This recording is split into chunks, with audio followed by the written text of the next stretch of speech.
नमस्कार दोस्तों, आज मैं आपको पढ़ाने वाला हूँ सूक्ति सुधा, जो कि कक्षा 10 का एक बेहद ही इम्पोर्टेंट चैप्टर है। दोस्तों, इस चैप्टर में हम जो है उन सूक्तियों को देखेंगे जो कि हमारे जीवन में एक उचित बदलाव ला सकती है। कक्षा 10 का ये चैप्टर सब यूपी बोर्ड या किसी भी बोर्ड में अगर दिया होगा तो याद रखिएगा, ये आपको बेहद ज़्यादा ज़रूरी सिद्ध होगा। दोस्तों, जैसा कि आप देख रहे हैं कि ये हमारा पाठ 3 है और इसका नाम सूक्ति सुधा है। और सूक्ति सुधा यानी सूक्तियों का अमृत।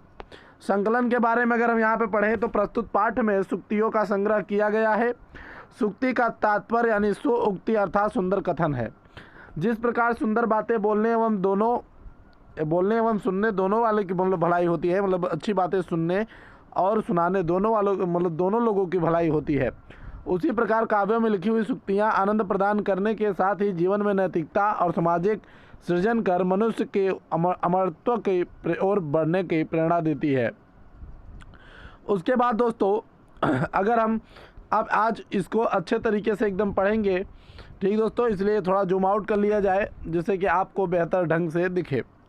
तो सबसे पहले अगर हम देखें यहाँ पर तो दिया है, देखिए पहला दिया है कि भाषासु मुख्या मधुरा दिव्य गिवराण भारती तस्माधिकाव्यम मधुरम तस्म आदपि सुभाषितम।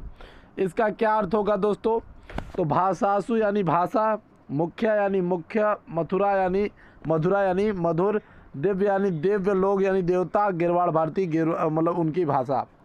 तो जो इसका पूरा क्या मतलब निकलेगा दोस्तों? इसका पूरा मतलब निकलेगा कि जो भाषा यानी संस्कृत भाषा देवताओं की मधुर भाषा है, ऐसी भाषा जो देवताओं की भाषा है और एक मधुर भाषा है दोस्तों, वो भाषा तस्माद काव्यम मधुरम, उसके काव्य भी मधुर हैं, तस्माद अपि सुभाषितम, तथा उसके वचन भी यानी उसका अर्थ भी मधुर है। फिर से दोस्तों ध्यान से देखिए, वो भाषा जो देवताओं की भाषा है, वो प्रमुख भाषा, देवताओं की जो प्रमुख भाषा है वो बहुत प्रमुख है और मधुर है। उसी प्रकार से उसका काव्य भी मधुर है और उसका अर्थ यानी उसकी जो है वचन भी सुभाषितम है, यानी बहुत अच्छे हैं। आगे के लाइन में लिखा है दोस्तों, पृथिव्याम त्राणी रत्नानि जलवन्नम सुभाषितम मूढ़े पाषाण खंडेषु रत्ना संज्ञा विधीयते।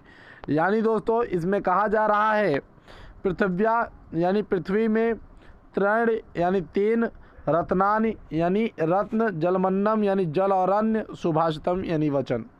तो कवि इस लाइन में कह रहा है दोस्तों कि पृथ्वी पर केवल 3 ही, कितने दोस्तों? केवल 3 ही रत्न हैं। कौन कौन से दोस्तों? पहला कह रहा है जल, दूसरा मन यानी अन्न और तीसरा वचन। तो पृथ्वी पर केवल 3 ही रत्न हैं जिसे हम जल, अन्न और क्या कहते हैं? वचन कहते हैं। अगला लाइन है मूढ़े पाषाण खंडेषु। ठीक, तो जो मूर्ख लोग होते हैं वो पाषाण खंडेश का अर्थ होता है दोस्तों पत्थर के टुकड़े। ठीक, तो रत्न संज्ञा यानी रत्न का नाम विधीयते यानी देते हैं। तो जो मूर्ख लोग हैं वो केवल पत्थर के टुकड़ों को रत्न की संज्ञा यानी रत्न का नाम देते हैं दोस्तों। फिर से एक बार देख सकते हैं इसको कि पृथ्वी पर केवल 3 रत्न ही हैं जिनमें जल और अन्न और सुभाषितम यानी अच्छा वचन है। आगे देखते हैं कि मूढ़े यानी मूर्ख लोग, पाषाण खंडेश पत्थर के टुकड़ों को रत्न की संज्ञा देते हैं। ठीक दोस्तों, आगे देखते हैं काव्य शास्त्र विनोदेन कालो गच्छति धीमताम व्यसनेन च मूर्खाणाम निद्रहेन कलेन वा। यानी दोस्तों यहाँ पे देखिए काव्य शास्त्र विनोदेन यानी काव्य शास्त्र का विनोद यानी काव्य शास्त्र की चिंता, कालो यानी समय, गच्छत यानी बीतता है, धीमताम यानी बुद्धिमान लोगों का। तो बुद्धिमान लोगों का समय जो होता है किस में बीतता है दोस्तों? काव्य शास्त्र के चिंतन में बीतता है। जो बुद्धिमान व्यक्ति होता है, जिसके पास बुद्धिमानिता होती है, जो बुद्धिमान होता है, उसका समय दोस्तों काव्य शास्त्र को पढ़ने में बीतता है। अगली लाइन कहती है व्यसनेन। व्यसनेन का मतलब निंदित कार्य, च माने और, मूर्खाणाम माने मूर्खों का, निद्रह मतलब सोने में, कलहेनवा मतलब झगड़े में। तो दोस्तों ध्यान से समझिए कि जो मूर्ख लोग होते हैं उनका सारा समय सोने, झगड़ा करने व निंदित कार्यों करने में बीत जाता है। तो एक बार फिर से हम इसको देख लेते हैं कि बुद्धिमान लोगों का जो समय होता है वो काव्य शास्त्र को पढ़ने में ही बीतता है, परंतु जो मूर्ख लोग होते हैं, कौन दोस्तों, जो मूर्ख लोग होते हैं, जो मूर्ख लोग होते हैं उनका सारा समय किस में बीतता है दोस्तों, तो उनका सारा समय बीतता है निंदित कार्यों को करने में। किस में बीतता है, निंदित कार्यों को करने में। ठीक दोस्तों, किस में बीतता है, निंदित कार्यों को करने में। अगला लाइन है श्लोकास्तुम श्लोकताम याति यत्र तिष्ठन्ति साधव लकारो लुप्यते तत्र यत्र तिष्ठ अंत्यः साधव। इसका अर्थ होता है जहाँ पर, देखिए दोस्तों इसको अर्थ को समझने के लिए आपको इसके अर्थ को जरूर समझना पड़ेगा। श्लोकस्तुम यानी श्लोकों की, श्लोकताम यानी श्लोक की उच्चतम सीमा, याति मतलब यहाँ यानी यत्र माने जहाँ, तिष्ठन्ति माने रहते हैं, साधुआ मतलब साधु लोग यानी अच्छे लोग। तो जहाँ पे अच्छे लोग रहते हैं वहाँ पे श्लोक से जो है उच्चतम स्तर की कीर्ति प्राप्त करी जा सकती है। लकारो लुप्यते, लकारो लुप्यते यानी ल, देखिए तो ऐसे दोस्तों श्लोक हम लिख रहे हैं, क्या लिख रहे हैं, श्लोक लिख रहे हैं।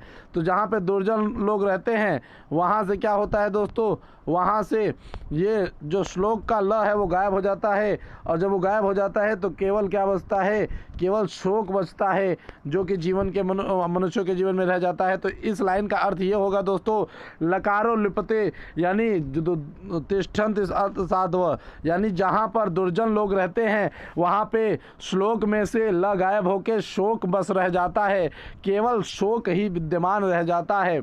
आगे आगे आ रहा है दोस्तों, अप्राप्त कालम वचनम बृहस्पति प्रब्रुवन प्रापण्याद बुद्धि अवज्ञान अपमानच्च शाश्वतम। यानी समय के अनुसार, जो समय का अनुसार, देखिए दोस्तों समय के अनुसार अगर बृहस्पति जो कि देवों के भी गुरु हैं, अगर वो भी गलत भाषा का प्रयोग करेंगे, वो भी गलत भाषा का प्राप्त करेंगे, तो यहाँ पे देखिए प्रापुण्याद बुद्धि अवज्ञान अपमानात् शाश्वतम, तो उन्हें भी अपमान मिलेगा, उन्हें भी अपने अगर वो बुद्धिमान होते हुए भी अवज्ञानता दिखाएंगे तो उन्हें भी क्या मिलेगा दोस्तों, क्या मिलेगा, उन्हें भी अपमान मिलेगा। तो इसलिए दोस्तों यहाँ पे जो है लेखक कह रहा है कि समय को देखते हुए एक उचित अवसर पर दोस्तों उचित बातें बोलनी चाहिए, वरना बृहस्पति अगर जो सबसे देवों के जो गुरु हैं उन्हें भी अपनी अज्ञानता के लिए अपमान मिलेगा। क्या मिलेगा, शाश्वतम, तो उन्हें क्या मिलेगा दोस्तों, अपमान मिलेगा। अगला देखते हैं, वाच्यम श्रद्धा समेतस्य पृच्छत अश्च विशेषतः प्रोक्ता श्रद्धा विहीन अस्या अपरणय रुदितोपमम्। यानी कहने का अर्थ है कि जो श्रद्धा से वाक्यों को बोलता है, जो विशेष रूप से किसी बात को पूछता है, उसकी बात प्रोक्ताम यानी उसकी बात, देखिए दोस्तों वहाँ पे उसकी बात जो है बताने योग्य है। जो श्रद्धा सहित किसी बात को पूछता है, जो विशेषतः किसी बात को पूछता है दोस्तों, तो उसकी बात बताने योग्य होती है। प्रोक्तम श्रद्धा विहीन अस्य अरण्य रुदितोपकम, यहाँ पे अरण्य आ रहा है, अरण्य माने जंगल होता है, रुदितो माने रोना। तो ये और जो श्रद्धा विहीन यानी जो इंसान श्रद्धा विहीन होकर कोई बात बोलता है तो उसकी बात उसी समान होती है जिस प्रकार से कोई व्यक्ति एक घने जंगल में अकेला रो रहा हो। ठीक दोस्तों, आगे चलते हैं और आगे देखते हैं कि क्या है। तो आगे चलते हैं तो लिखा हुआ है, वसुमती पति नानु सरस्वती बलवता रिपुण च नियते सम विभाग हरन विभाजते विभुत बोध बधुरे पे सेवते। इसका अर्थ होता है दोस्तों यहाँ पर देखिए, वसुमती पतिना यानी राजा राजा विद्या को न तु सरस्वती, यानी राजा जो है दोस्तों, क्या राजा जो है दोस्तों वो विद्या का हरण नहीं कर सकते हैं, वो विद्या को नहीं ले सकते हैं। कोई राजा आपके विद्या को नहीं ले सकता। अगर आप पढ़े लिखे हैं तो आपसे आपकी विद्या को कोई नहीं छीन सकता है। ठीक, जो आप पढ़े लिखे हुए हैं, जो आपका ज्ञान है वो कभी छीना नहीं जा सकता है। ठीक, वो राजा, तो यहाँ पे इसका अर्थ है कि विद्या का हरण जो है, विद्या को कोई राजा आपसे नहीं ले सकता है। बलवता रिपुण न चनियते, कोई बलवान व्यक्ति आपसे, कोई बलवान व्यक्ति आपका जो ज्ञान है आपसे नहीं छीन सकता है।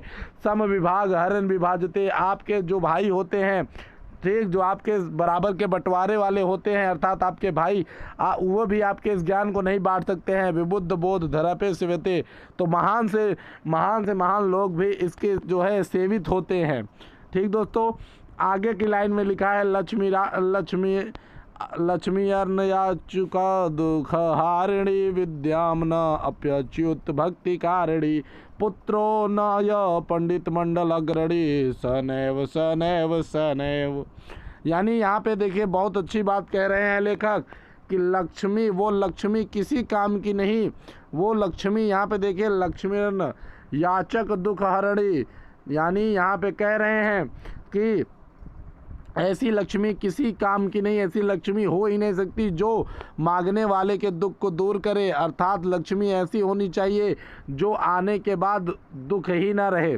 विद्या न या च्युत भक्ति कारणी, और वो विद्या तो विद्या ही नहीं है जो भक्ति यानी प्रभु हरि के जो है प्रति मन में भक्ति न जगाए। तो यहाँ पे कहने का अर्थ ये है दोस्तों, यहाँ पे कहने का अर्थ ये है दोस्तों कि ऐसा धन किसी कार्य का नहीं जो किसी के दुख को ना हर सके।